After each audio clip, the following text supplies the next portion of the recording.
And a word on Chris Froome then. He has touched all of the headlines in the build-up to the start of the race, with many questioning whether he really should be there with this investigation still going on. Yeah, it's about the only question he faced at the team media conference a couple of days ago here in the centre of Jerusalem. He sat in the middle, his teammates were all around him. There was not one question to any of his teammates, a couple to the team manager, Dave Brailsford. But all of them to Chris Froome, and many of them, as you say, asking about this ongoing doping violation. Chris Froome says he's done nothing wrong, and because salbutamol is not a banned substance, he is accused of taking too much of it above the permitted levels.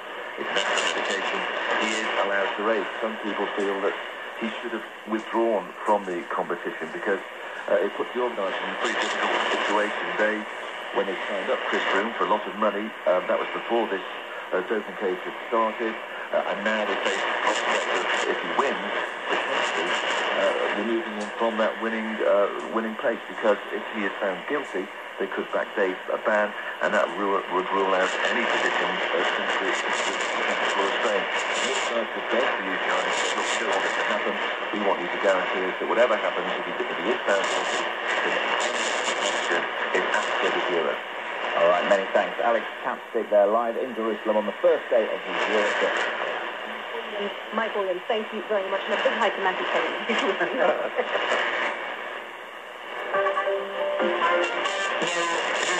Using organic ink to possibly restore sight for the blind people.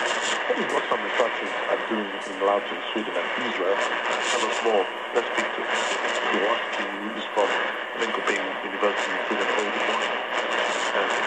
What are we talking about here exactly? Good morning. It's a pleasure to be here. What we're talking